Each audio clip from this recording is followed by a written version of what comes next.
ओम वक्रतुंड महाकाय सूर्यकोटि समप्रभा निर्विघ्नं कुरु मे देव सर्वकार्येषु सर्वदा। बोलो गणपति महाराज की जय। जय गजानन महाराज की जय। दोस्तों, आज के दिन गणेश चतुर्थी, भगवान गणेश हर घर में विराजमान है और हर घर पे भगवान गणेश की कृपा बरस रही है।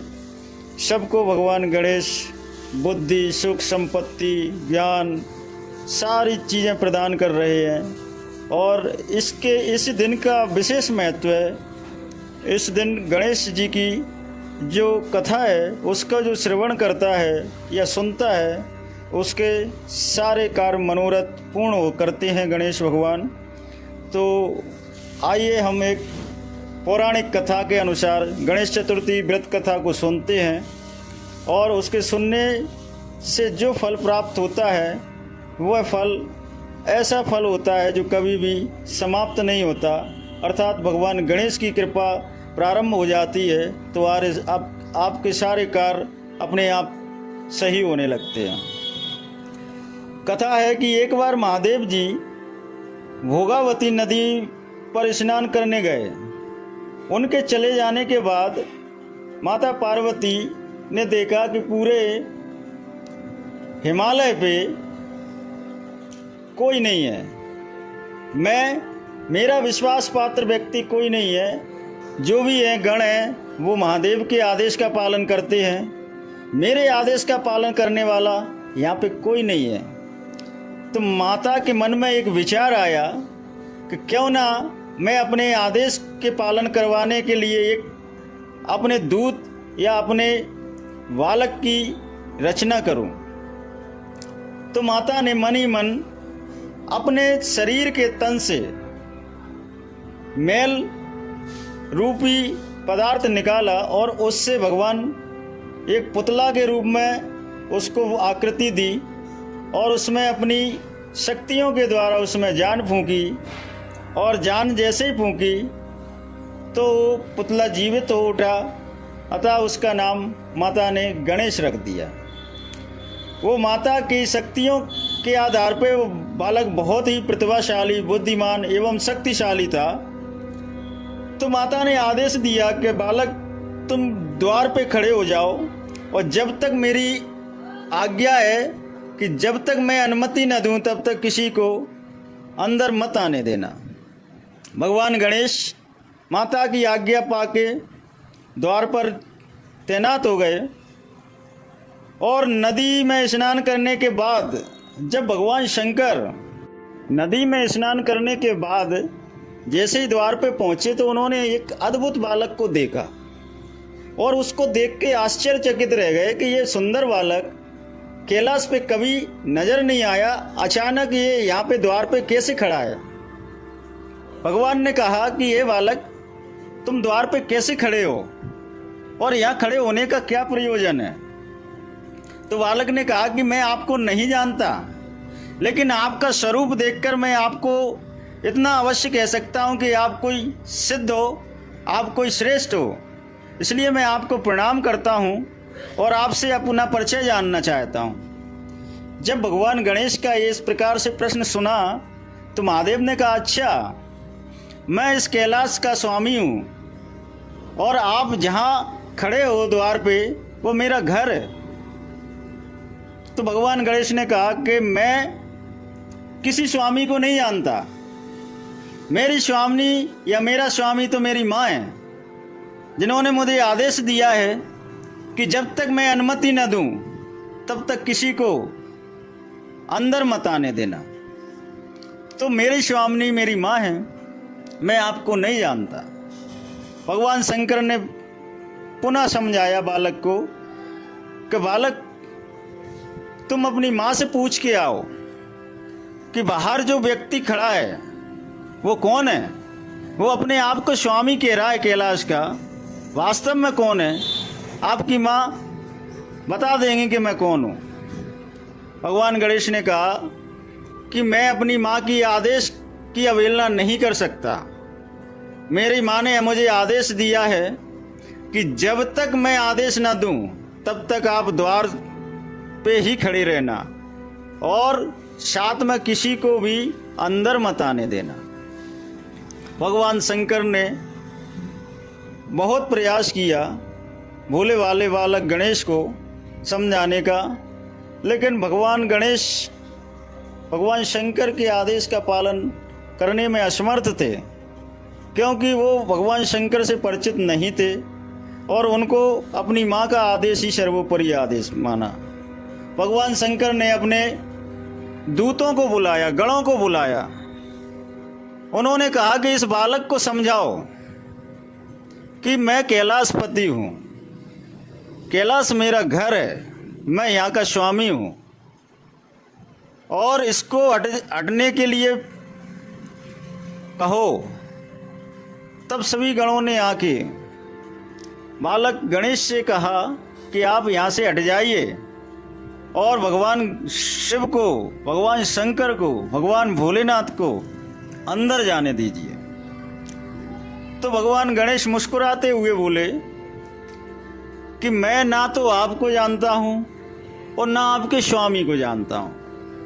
मेरा इस कैलाश पे जिसने मुझे जन्म दिया है, मेरा स्वामी मेरी माँ है, और वो अंदर हैं, वो अभी स्नान कर रही हैं। उन्होंने कहा है कि जब तक मैं आदेश ना दूं तब तक किसी को भी अंदर मत आने देना। गणों ने बहुत प्रयास किया, लेकिन गण भी हार थक के भगवान शंकर के पास निराश होकर पहुंचे और उन्होंने कहा कि प्रभु, वो बालक हठी है, साथ में बहुत शक्तिशाली भी है। हमने उसको प्रेम से तथा शक्ति से दोनों प्रकार से समझाया, लेकिन दोनों ही प्रकार से उसने हमें परास्त किया है। हे प्रभु, अब तो आप ही कुछ उपाय करें। भगवान शंकर ने पुनः एक बार नारद जी को स्मरण किया और उनको बुलाया कि इस बालक को द्वार से हटाने का प्रयास करें। नारद जी ने तमाम उपदेश दिए, तमाम कथाएं सुनाई, भगवान शंकर की महिमा का गुणगान किया, लेकिन बालक गणेश ने अपनी माँ के अलावा किसी को श्रेष्ठ मानने से इनकार कर दिया। भगवान गणेश की इस साहस भरी नीति को देखकर नारद जी ने उनको प्रणाम किया और महादेव के साथ कैलाश पे पहुँचे और उन्होंने कहा कि हे महादेव, वो बालक हठी है, वो सारे प्रयत्नों के बावजूद भी वो अपनी माँ के अलावा किसी का आदेश का पालन नहीं करेगा। यह बात सुनकर महादेव को अत्यंत क्रोध आया और क्रोध में भरकर जब वो पहुंचे तो उन्होंने देखा कि बालक एक हाथ में मुकदर लिए और चेहरे पे मधुर मुस्कान लिए खड़ा हुआ है। भगवान शंकर ने उग्र रूप से कहा कि बालक हट जा, तुझे बहुत बार प्रयास करने के समझाने के बावजूद भी तुम द्वारपाल के रूप में नियुक्त हो और द्वार से हट नहीं रहे हो, मुझे अंदर जाने दो। भगवान गणेश ने कहा कि आप कैलाश के स्वामी हो या कोई हो, मैं आपको नहीं जानता और मेरी माँ का आदेश है कि अगर कोई ज़बरदस्ती अंदर आए तो उससे युद्ध लड़ना। तो क्या आप मुझसे युद्ध लड़ना चाहते हो?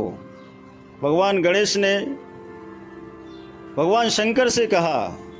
शंकर ने कहा कि तुम बालक हो, अभी तुम मुझे जानते नहीं हो, मैं देवादिदेव महादेव हूँ, मैं कालों का काल महाकाल हूँ, इस सृष्टि का संहारक हूँ और इस सृष्टि मेरे ही आदेश के अनुसार चलती है। भगवान गणेश ने कहा कि आप कोई भी हो, या तो आप मुझसे युद्ध कीजिए या चुपचाप यहाँ से लौट जाइए। महादेव ने आश्चर्यचकित होकर कहा कि हे बालक, बहुत हुआ तुझे, मैंने बहुत बार समझाने का प्रयास किया, हटिए, और अब मैं आपको क्रोधवश कह रहा हूं कि अगर मेरी बात नहीं मानेगा तो मैं तुझसे युद्ध करूंगा। भगवान गणेश ने युद्ध करना स्वीकार किया। महादेव और गणेश का युद्ध हुआ। कैलाश पे बहुत भयंकर युद्ध हुआ। माता की शक्ति गणेश जी के पास थी। शक्तियों, एक दूसरे की शक्तियां आपस में टकरा रही थी। उधर माँ भवन के अंदर स्नान कर रही थी। उनको यह आभास भी नहीं था कि महादेव और गणेश का युद्ध हो रहा है। जब महादेव ने अपना त्रिशूल से प्रहार किया गणेश के ऊपर तो उनका मस्तक कटकर जमीन पर गिर गया और उनके जोर से चिल्लाकर उन्होंने माँ शब्द का उच्चारण किया। माँ। यह सुनकर माता पार्वती के कानों में जब माँ की ध्वनि सुनाई पहुंची तो उन्होंने सब कुछ छोड़कर जैसे ही उसी अवस्था में द्वार की ओर दौड़ी। यह देखा कि उन्होंने कि मेरे पुत्र जिसको मैंने जन्म दिया है, जिसका मैंने नाम गणेश रखा है, उसका सिर काट दिया महादेव ने। यह देखकर माँ बहुत ही विकराल रूप से क्रोधित हो गई और चिल्लाने लगी। महादेव ने उनको बहुत प्रयास किया शांत करने का, लेकिन माँ की ममता अपने पुत्र के लिए सर्वोच्च न्यौछावर कर सकती है। माँ ने कहा कि मेरे पुत्र को आपने किस दोष की सजा दी है? वो मेरी आज्ञा के अनुसार द्वार पे खड़ा था। उस अबोध बालक को आपने क्यों मारा? उसकी क्या गलती थी? महादेव ने कहा कि मैं नहीं जानता था। मैंने इसको बार बार समझाया, गणों के द्वारा समझाया, नारद जी के द्वारा समझाया, लेकिन इसने नहीं माना।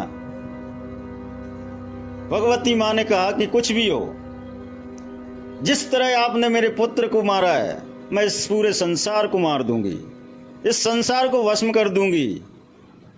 यह देखकर जब माँ ने अपना विकराल रूप रखा तो सारे देवता थर्राने लगे। त्रायमाम करते हुए सारे देवता भगवान विष्णु के पास पहुंचे। भगवान विष्णु, माँ लक्ष्मी, ब्रह्मा आदि देवता सब माँ भगवती, माँ पार्वती को प्रणाम करते हुए उनकी स्तुति गाने लगे, उनको शांत करने लगे।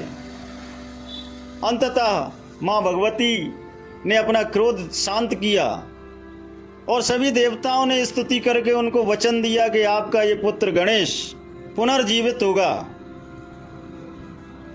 जब यह वचन उन्होंने सुना माता ने, तो वह क्रोध शांत किया और कहा कि मेरे पुत्र को जीवन दान दो महादेव।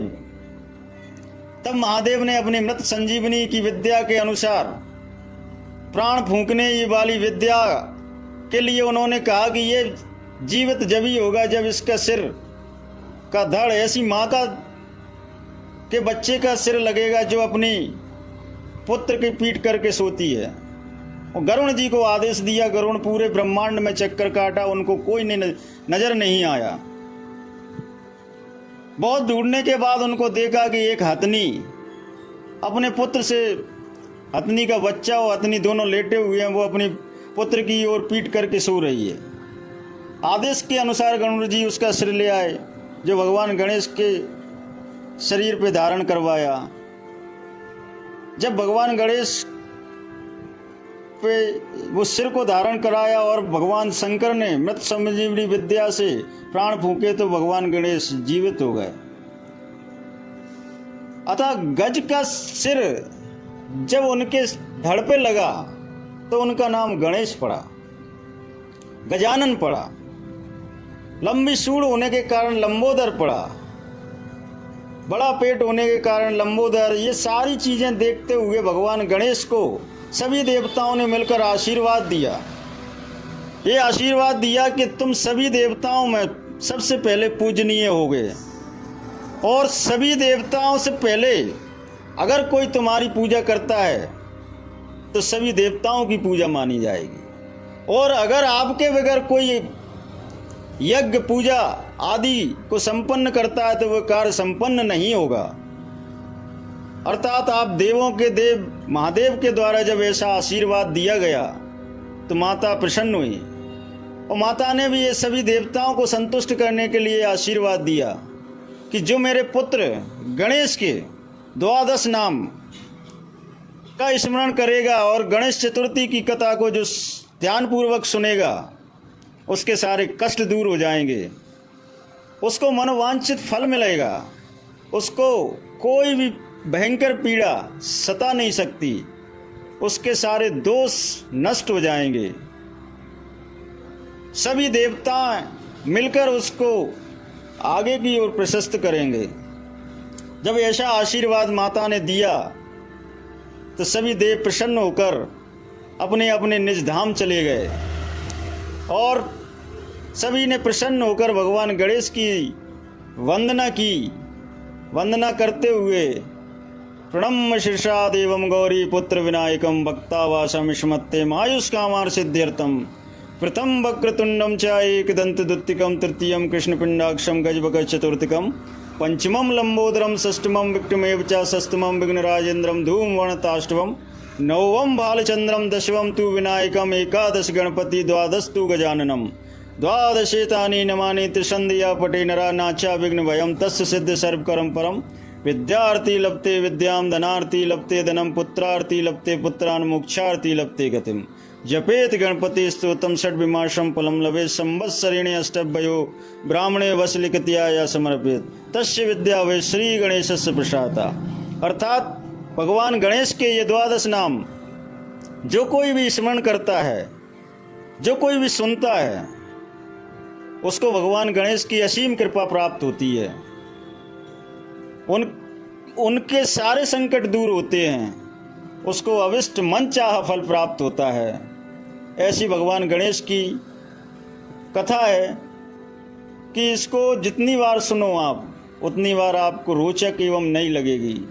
भगवान गणेश, माता पार्वती और भगवान शंकर तीनों कैलाश पे विराजमान हैं और भगवान गणेश अपने माता पिता की आरती उतारते हुए कहते हैं कि हे प्रभु, हे जगत जननी, हे कैलाशपति, तुमने मुझे जीवन दान दिया है, तो मेरे लिए यह कार्य बताओ कि मैं क्या करूं। तो भगवान गणेश, माता पार्वती और भगवान शंकर गणेश जी को आदेश देते हैं कि तुम लोकनायक, सबके चहेते रहोगे, तुम्हें सब अपने घर में इस तरह विराजमान करेंगे